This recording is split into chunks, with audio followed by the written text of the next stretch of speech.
नमस्कार. महिला प्रबोधन मंडळ नागपूरद्वारे आयोजित संस्कार कवच या मालिकेअंतर्गत मी सौ उर्मिला राजदेरकर. मुलांनो, आज तुम्हाला संत गोरा कुंभार यांची गोष्ट सांगणार आहे. विदर्भात जन्मलेले बुलढाणा जिल्ह्यातील देऊळगाव राजा येथे यांचा जन्म झाला होता. पांडुरंगाच्या भक्तीत समर्पित जीवन जगणारे संत शिरोमणी गोरा कुंभार म्हणजेच गोरोबा काका यांची 707वी पुण्यतिथी 6 मे रोजी साजरी करण्यात आली. जातीने महार असूनही पांडुरंगाचे ते असीम भक्त होते. महाराष्ट्राच्या पुण्यभूमीत 13व्या शतकात अवतरलेल्या निवृत्तीनाथ, ज्ञानेश्वर, सोपान, मुक्ताबाई, नामदेव यांच्याच समकालीन असलेले संत चोखोबा म्हणजेच चोखामाळी हे याच कालामध्ये अवतरले होते. अबोल अज्ञानी गाढवांनाही ज्याने आपल्या चाकाच्या गतीने गीतासूत्राचे मर्म जाणून त्यांना योग्य ते वळण लावले असे संत चोखोबा. आपल्या थापटण्याने कच्चे मडके आणि पक्के मडके हे ओळखता येतात. तसेच संत आपल्या शिष्यांना त्यांचा कच्चेपणा आणि पक्केपणा दाखवू शकतो हे ज्यांनी सिद्ध करून दाखवले असे संत गोरोबा काका. संत गोरा कुंभार हे निर्विकार निष्काम भक्तीत लीन झाल्यामुळे ते काम, क्रोध, मोह, मत्सर, लोभ, अहंकार यातून अलिप्त झाले होते. फक्त पांडुरंगावरच त्यांचा अतिशय विश्वास होता. चिखल माती तुडवीत त्यांचं मडके बनवण्याचे काम सतत चालू असे. गाडगे मडके घडवताना हरिनाम घेत घेत एक क्षणही ते कधी वाया घालवीत नसत. हरिनामाची तंद्री लागल्यामुळेच एकदा प्रपंचात अनेक चुका त्यांच्या हातून घडल्या आहेत आणि अनेक संकटं त्यांच्यासमोर उभी राहिली आहेत. परंतु या पांडुरंगाशी एकनिष्ठ राहून आपल्याच पायाने चिखलात तुडवलेल्या आपल्या बाळाच्या मृत्यूचे दुःख त्यांना सहन करावे लागले आहे.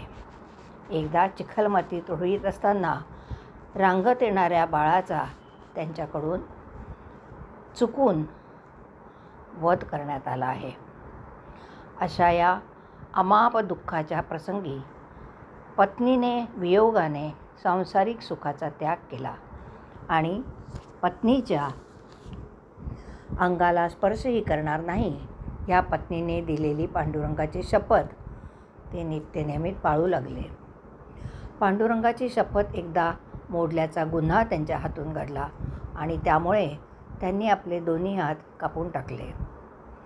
शब्द प्रमाण मानणारे गोरोबा काका आता दोन्ही हातांनी थोटे झाले होते. कुटुंबाची आर्थिक घडी विस्कळीत झाली होती. कुटुंबावर उपासमारीची पाळी आली होती. अशा वेळीसुद्धा आपले सर्वस्व पांडुरंगाला त्यांनी अर्पण केले होते.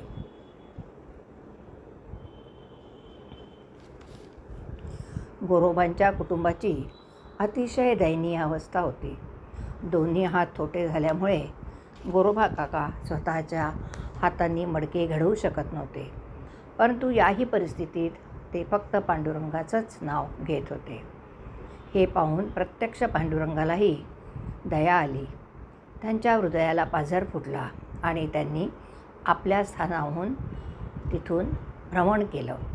सोबत रुक्मिणीला घेऊन ते पंढरपुरापासून अवघ्या 25-30 किलोमीटर अंतरावर असलेल्या तेर गावी कुंभाराच्या वेशात गोरोबा काकाकडे आले आणि या पांडुरंगाच्या रूपात असणारे विठू यांनी मडके घडवण्यासाठी काही काम आहे का अशी मागणी केली. गोरोबा काकांकडे काम करीत असताना मात्र त्यांची भरभराट झाली. जास्तीत जास्त मडकेची मागणी वाढू लागली आणि त्यांची आर्थिक स्थिती पुन्हा पूर्ववत झाली. गोरोबाचा प्रपंच सुरळीत चालू लागला. नित्यनियमाने पांडुरंगाची पूजा करणाऱ्या संत नामदेवांना मात्र पांडुरंग मंदिरातून निघून गेल्यामुळे मंदिर सुने सुने वाटू लागले. सर्व संतही पांडुरंगाची वाट पाहू लागले. सर्व पंढरपुरात गोळा झाले. देव कुठे गेले यावर सगळेच विचार करू लागले. संत नामदेवांना पांडुरंग गोरोबा काकांकडे गेल्याचे कळले. सर्व संत मंडळी अचानक गोरोबा काकांच्या गावी तेर येथे आली. सर्वांनाच पाहून गोरोबांना अतिशय आनंद झाला.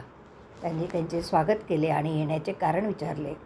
तेव्हा प्रत्यक्ष पांडुरंग तुमच्या घरी काम करीत असल्याचे त्यांना कळले. हे ऐकून त्यांना आश्चर्याचा धक्का बसला. त्या क्षणीच गोरोबांनी विठू कुंभार आणि रुक्मिणी कुंभारीणला शोधायचा प्रयत्न केला, परंतु त्या अंतर्धान पावल्या होत्या. तेव्हा गोरोबांना पश्चाताप झाला. प्रत्यक्ष साक्षात ईश्वरच आपल्या घरी काम करीत आहे, हे आपल्या हातून किती मोठे अक्षम्य पाप झाले आहे असे त्यांना वाटले. म्हणून ते आपल्या सहकुटुंबासह पंढरपूरला आले. तिथेच भजन कीर्तनामध्ये लीन होऊ लागले. एकदा संत नामदेवाच्या कीर्तनाचा आस्वाद घेत ते तन्मयतेने बसले होते.